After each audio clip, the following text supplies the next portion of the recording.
Chapter 2, Runner. What? But Mama, I like this town. I told Cora I'd be here until June. This wasn't the first time Mama's ever had us drop everything and leave, but it never gets easy. Easier, sure, not easy. And I really liked Cora, more than I usually like the people I latched onto. There isn't time to argue, Mama said firmly. I have all our things. We need to go now. Come on. She started out east and I followed. She can't pick me up and run in a populated place because she doesn't look strong enough to do it. But she can drag me by the hand if I refuse to go with her. I tried that once when I was 2.5. Why do we have to go all of a sudden? I asked. What happened? I smelled a wolf. Just a trace, but whoever it was will certainly have had the chance to notice our scents. We're going to Iowa City, we'll stay overnight, and then we're going to Peoria, where we will also stay one night.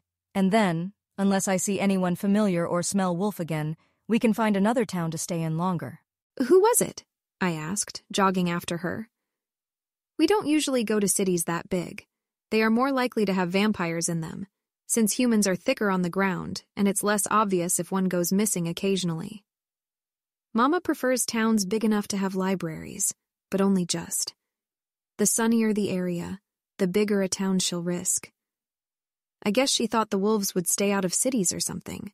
I don't know, she said tightly. I can't tell one from another by scent alone, and I certainly didn't risk following the trail. We got out of human nighttime visual range of the town. She turned around and picked me up so she could start running. Even carrying me and all our stuff, she's faster than I am. They might or might not be directly hostile, depending on the pack, but we can't take the chance. Oh, I said. It makes me especially sleepy when Mama carries me, and I wasn't up for much more conversation than that. I nodded off. When I woke up, I was in midair and my ears were full of wolves snarling and Mama shouting. It was still dark and I was terribly groggy. I landed on the ground, slid and blinked, trying to figure out what all the noise was. Run! Mama screamed. Run! There is one rule that Mama has that's very, very strict, but which I never actually had to follow before. When she says run, I have to leave her and escape by myself if I can. I did. The rest of the rule is that I am supposed to go in a random direction as long as I can possibly stay awake. I am supposed to gradually make my way to New York City or San Francisco, whichever's closer, however I can. We have a rendezvous point in Central Park and one in Golden Gate Park, each of which I've seen once. I am not supposed to worry about her, because worrying will not help keep me safe, and she will have better chances if she thinks I am safe. If I get stuck, or I'm in some kind of danger I can't get away from without help, or if someone finds out what I am supposed to call Grandpa Carlisle rather than keep trying to meet up with Mama. If he doesn't answer the phone, I am supposed to try Grandma Esme, and Aunt Rosalie, and Uncle Emmett, and everybody in the Denali Coven, and the Irish Coven starting with Gianna, the lady who gave birth to me, in that order. This is in case someone has changed their number, or has their phone turned off. If I can't get hold of any of those people, I am allowed to try Grandpa Charlie. If I go to the rendezvous point every day for a month and she doesn't get there, I am supposed to call for help then too. I have a story memorized about how another vampire, not Mama, kidnapped me and was finally killed by a coven that decided to let me live. I am supposed to tell Grandpa Carlisle and the rest of the family this story instead of telling them that I was with Mama. I am supposed to pretend to be traumatized and refuse to show any of the memories from that time. It's possible that she could live through some things that would still keep her from meeting me in the right park, so it all still has to be a secret as long as that doesn't put me in danger. If I ever meet the Volturi named Aro, I am supposed to throw an absolute tantrum and beg not to have to be near him on the grounds that he killed Daddy. If I have to let him touch me anyway, then I am supposed to deliberately send him all the memories of the months of my life before Mama found me in case this can confuse him. If they find out that Mama is or might be alive anyway, I am supposed to tell anyone who asks absolutely everything, and do whatever I have to keep myself alive even if it means helping the Volturi find and hurt Mama. If I can, I am supposed to avoid the guard members named Chelsea, Addie, and Jane, and anyone else who is very likely to hurt me or make me think differently. I'm not so sure about the part where I'm to cooperate with the Volturi, but I understand the part about running. Mama is very tough. She explained to me how she survived when the Volturi tried to kill her. She might be able to do the same thing again, although she hasn't had a need to try it twice. But I can't expect to hold up in a fight against even the stupidest, weakest vampire in the world. I can't escape from one who wants to catch me either, but they might let me go if I try anyway, because that means I'm not trying to be a threat. I didn't get a great look at the wolves, but running away, I definitely heard at least 3 of them, all barking at the same time. Mama stopped screaming once I ran. I couldn't tell if she wasn't able to scream or if she didn't see any need to bother after I was away. I ran and kept running, and 20 minutes later, when I thought I would trade my left arm for the chance to curl up in a ball and sleep, I noticed that a wolf was chasing me. That was not part of the plan. I might actually be able to beat one wolf in a fight, maybe, if I'm not tired. Their advantage against vampires is only that they come in groups and work together well, so one of them isn't as dangerous even to someone who is not a proper vampire, like me. But I wasn't supposed to fight, I was supposed to run. I can't really outrun wolves either. Being tired also makes it harder to run. I was tired. I hadn't been going at top speed to begin with and steadily slowed down from there, and I almost hit a tree. When I dodged it, the wolf was there to meet me. It was huge. Mama told me all about werewolves and how big they can get, but it's different seeing one up close. I only got a split second to look at it before it planted both paws on my front and shoved me into the tree I'd just gone around. I don't know if I hit my head on the tree wrong, or if my need for sleep just picked that moment to force me unconscious, but I was out like a light. The first thing I noticed when I woke up was that Mama wasn't holding my hand. She always did, even if we were running, no matter what. I'd always wake up with one hand in hers. After that, I noticed a lot of things in a row. Somebody was holding me, carrying me someplace, but not Mama, or a vampire at all. Too warm, and with a heartbeat. By the light filtering through my eyelids, it was past sunrise. I'd slept late. I didn't feel injured, although I could have started that way and healed overnight. I opened my eyes. Looking down at me was a boy. He looked about 16 or 17, and Native American with long hair tied back in a ponytail. Probably a wolf was my first thought. But no. In the sun, he was faintly glowing, just like me. Cody Clearwater. Hey, you're awake, he said. Ah, I said.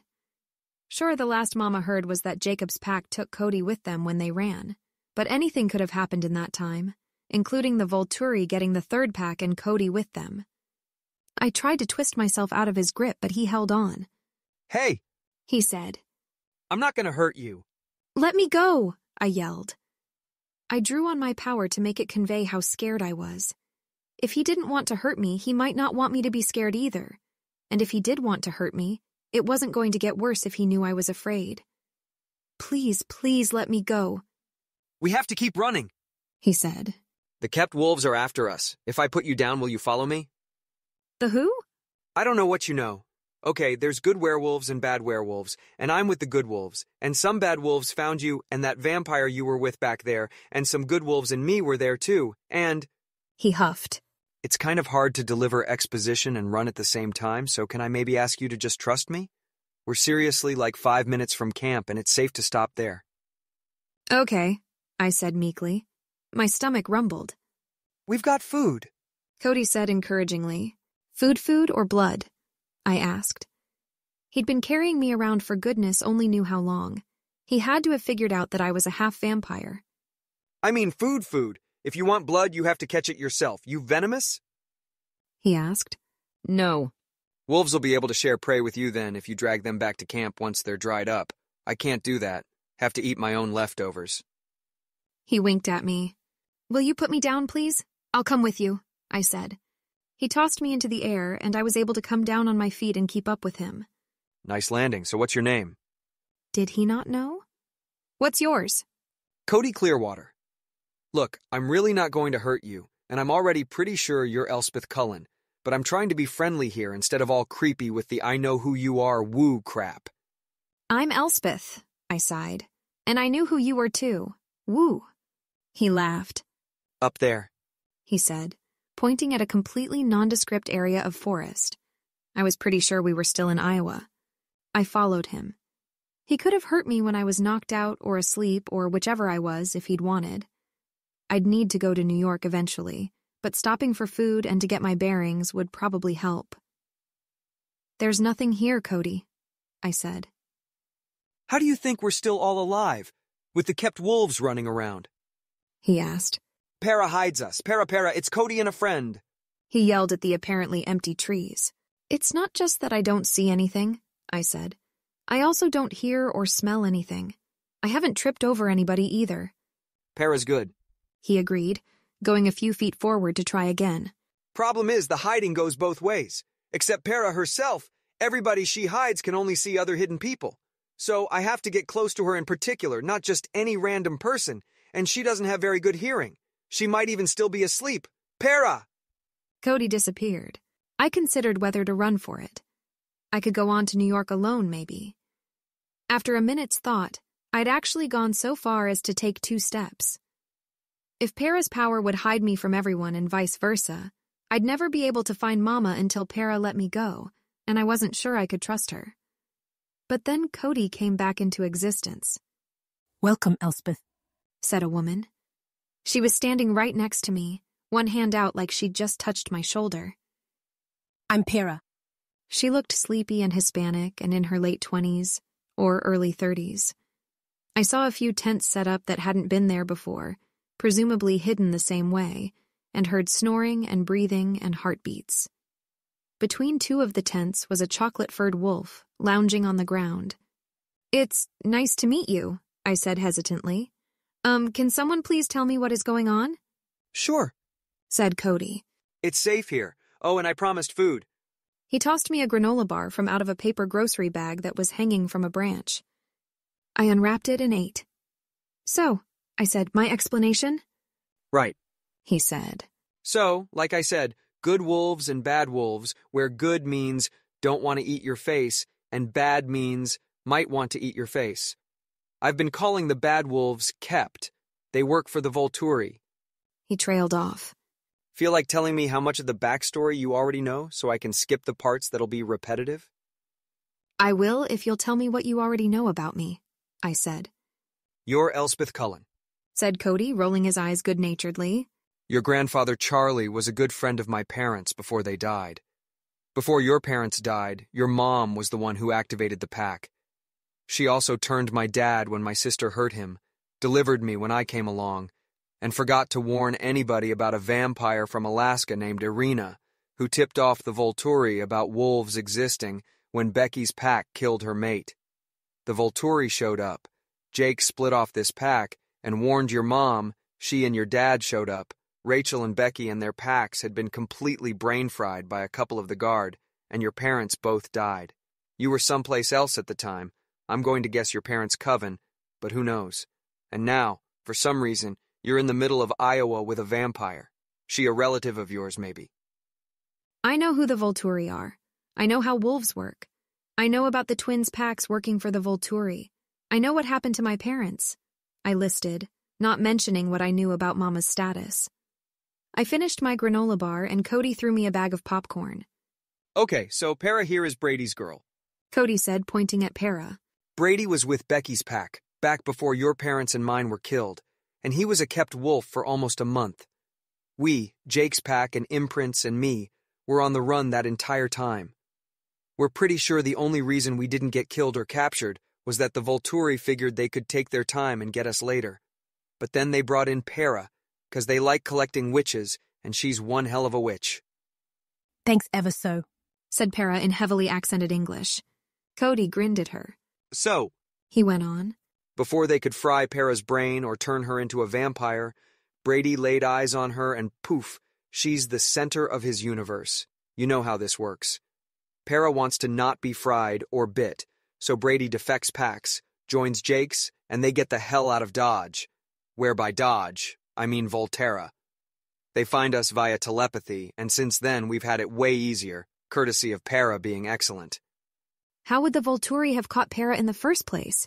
I asked, puzzled between bites of popcorn.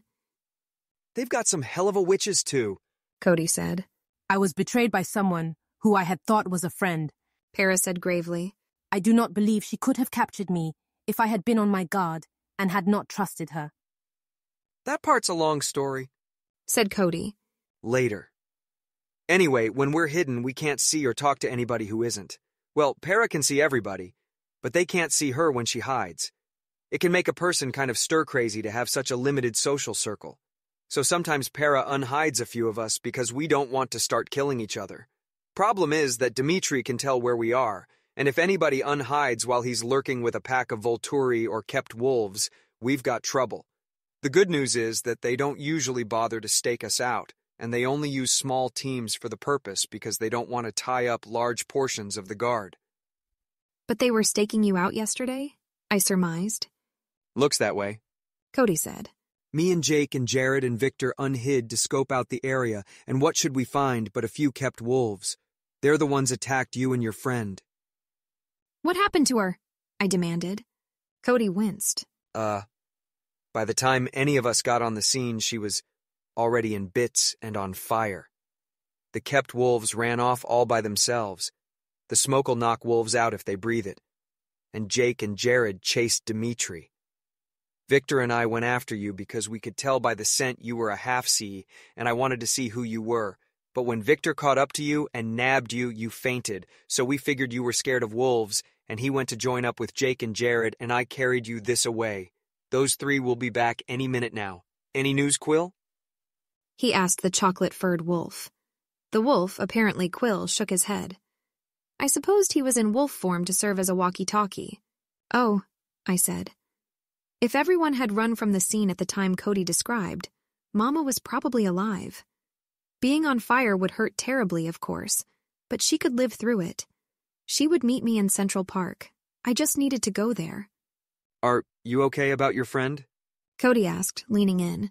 He looked concerned. I'm fine, I said. I wouldn't call her my friend. What would you call her? Marie, I said. Mama's middle name was her alias of choice only about a third of the time, but that was more often than any other single one. Jacob's pack and the imprints and Cody seemed to be against the Volturi, but that didn't mean I should tell all the secrets. And? Said Cody. What? I asked. Want to tell us what you were doing in the middle of Iowa with Marie? Traveling. I need to go to New York City.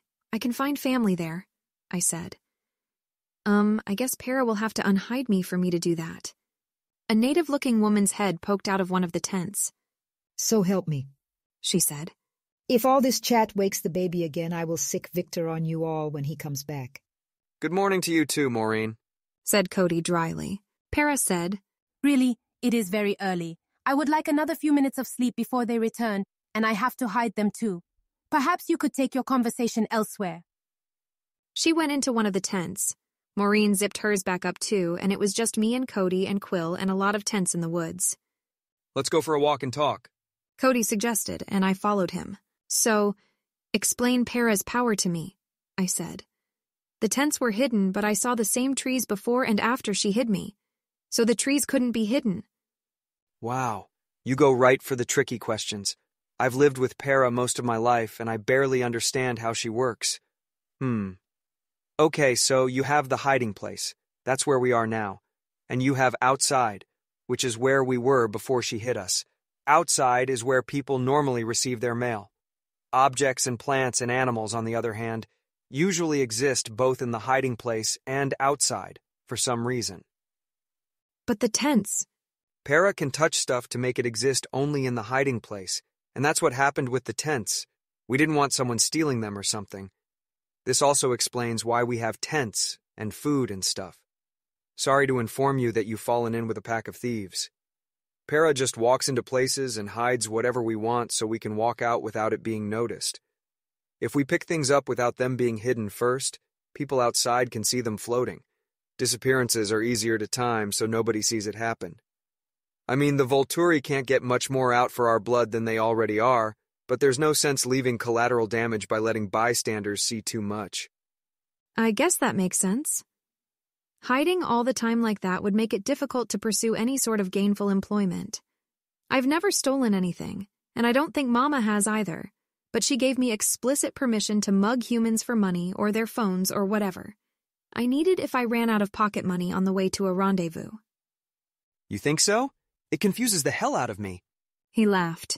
Anyway, Para can see, hear, and generally sense hidden things and outside things both, all the time.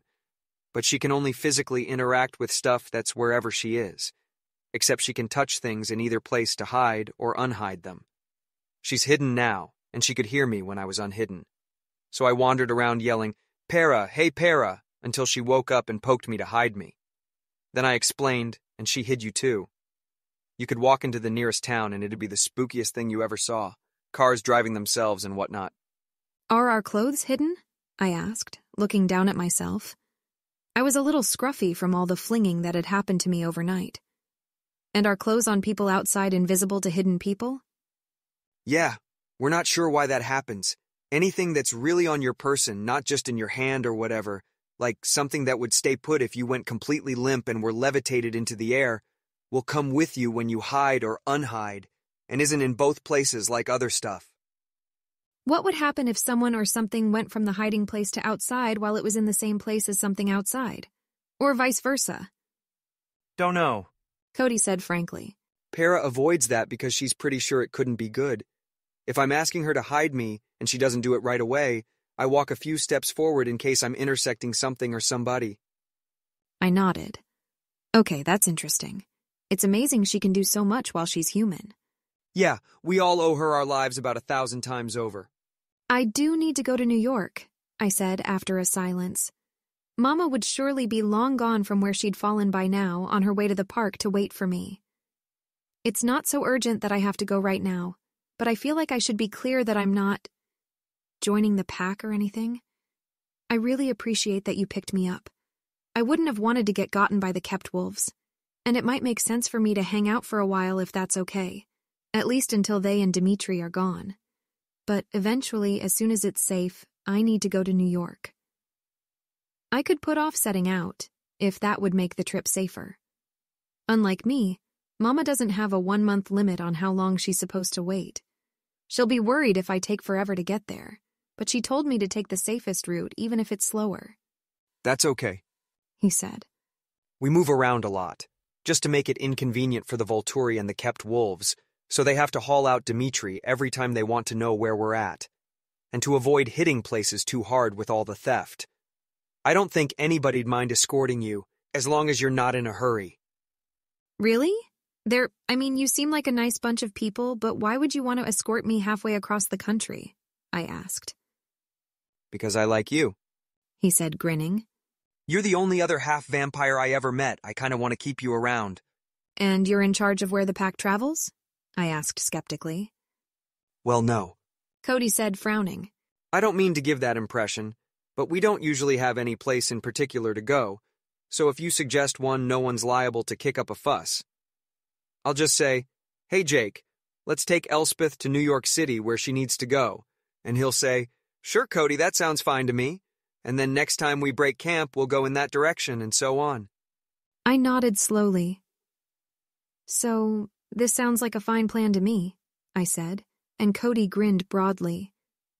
His smile changed his whole face, like he had a very limited version of my power.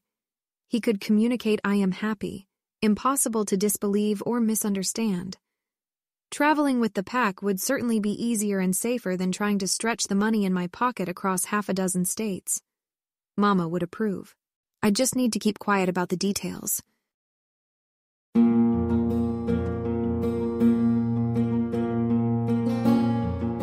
This has been an AI reading of the Rational Twilight fanfiction Luminosity by Alicorn, licensed under an Attribution Non-Commercial Share-alike 4.0 international agreement.